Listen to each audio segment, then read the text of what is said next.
Hello, welcome to another video in this mini series that I am working on. This is another installment of What's in Pirates Crate, celebrating women in music. I started initially recording this in March. It's probably going into April by the time you're seeing this. This is a video. Geez, what video am I on now?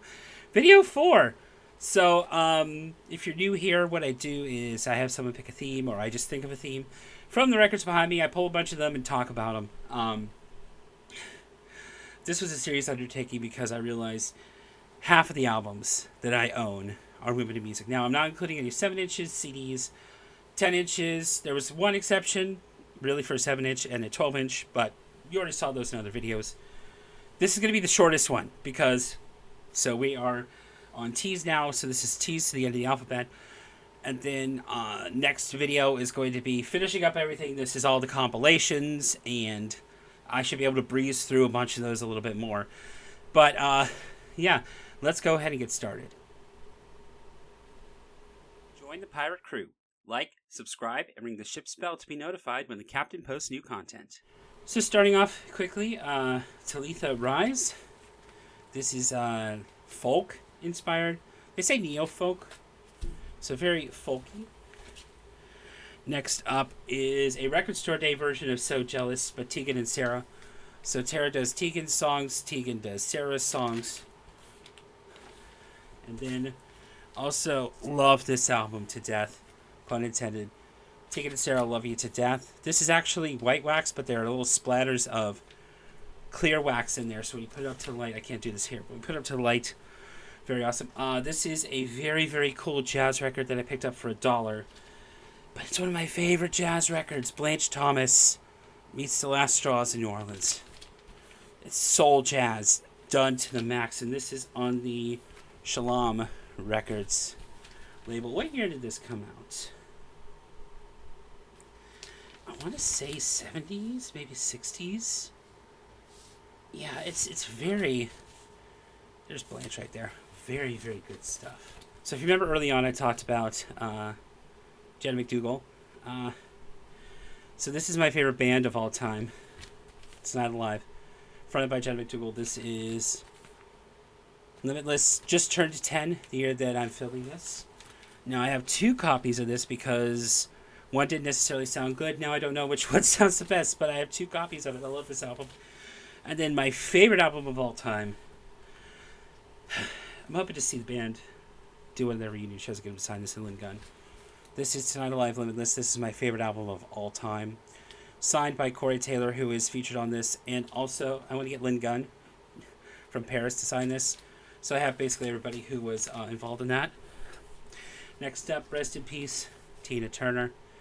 This is Break Every Rule. Very, very good album. You should definitely check it out. Now, I probably should put this during the L's, but they list this particular artist first, and this bugs the shit out of me. Bugs the crap out of me. Conway Twitty and Loretta Lynn. I mean, what can be said about Loretta Lynn that hasn't already been said? Wonderful, wonderful country artist. This album I got from my buddy Chris. Shout out to you. This is Sharon Van Etten. We've been going about this all wrong. Now the next one is very special to me. The next 2.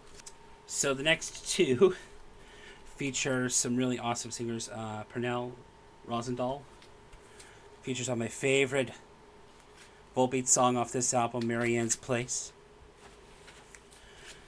And then the next one, to make sure that I have everything done correctly,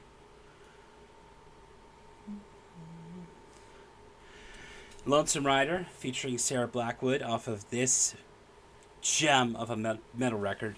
Both the last 2 I showed were metal records. So this is Outlaw Gentlemen and Shady Ladies. I don't know if you can read that. And then Tay Jardine, singer of Weird the In Crowd. This is Weird Kids. This is my number 3 favorite album of all time. And going from one particular genre to the other, Nancy Wilson, Hollywood My Way.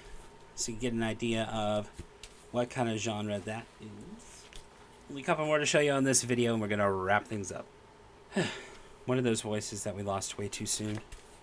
Amy Winehouse. Going from soul music to metal within Temptation. Keeping things rolling here. Making sure things don't fall over beside me. We have Wye Oak. This is... what album is this? Civilian? Hey, quick cut here. I realized as I was going through and looking at the footage, I missed a whole bunch here. So, we're going to do a quick cut here before we get to the last of the alphabet at the Z's. And then the video after this one is going to be all the compilations and soundtracks. So let me go ahead and grab. So I've talked about Warren Zevon on this channel way too much. However, Warren worked with a lot of women in music, so I wanted to highlight at least the ones I have on physical media here. Starting with his self-titled album. I actually have some notes here. On Join Me in LA, Rosemary Butler was part of the harmonies, and then Stevie Nicks, as listed as Stephanie Nicks, on this was on harmonies for one of my favorite songs by him, probably arguably my favorite song, Mohammed's Radio. Then on Excitable Boy, his most well-known album, Jennifer Warnes and Carla Bonoff provided harmonies. Jennifer provided harmonies on Excitable Boy, and Carla provided harmonies on Accidentally Like a Martyr. We are going to fast forward quite a bit to Mr. Bad Example. Julia Mueller, hope I pronounced that correctly, co-wrote Angel Dressed in Black. On Zevon's album Mutineer, he covered Judy Still. And also, Rosemary Butler sang on that. Jesus was a crossmaker. I believe that is correct. I apologize. I made sure to have the notes here. If I am a little bit incorrect, then I apologize. Let me know down in the comments below with that. I want to make sure we get correct credits here. On Life Will Kill Ya, Katie Markowitz and Valerie Carter provided background vocals on Back in the High Life, although it says remix. I'm pretty sure it did feature on this album.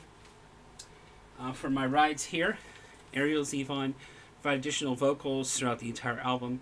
And then Katie Salvage provided fiddles and penny whistle on this album. And I got this information directly from Warren's site. And then on the Wind, of course, we talked about Emmylou Harris a little bit earlier in this series, providing background vocals on Please Stay. And now we go back to the list proper. I think there's maybe just one more after this. So yeah. And ending the single artist before we go into compilations, Zola Jesus. Thank you so much for checking out this series so far. I wasn't expecting it to go as long as it has, but hey, you're getting videos every week. I'm trying my best here. So let me know down in the comments below if you've been listening or watching or doing anything fun. I'd love to hear from you. I'd love to hear your thoughts. Do you know any of the artists that I showed on here? Let me know. I'd love to have a conversation down in the comments. As I say at the end of everything, at least that I produce, when the waters get rough, keep on sailing. Take care.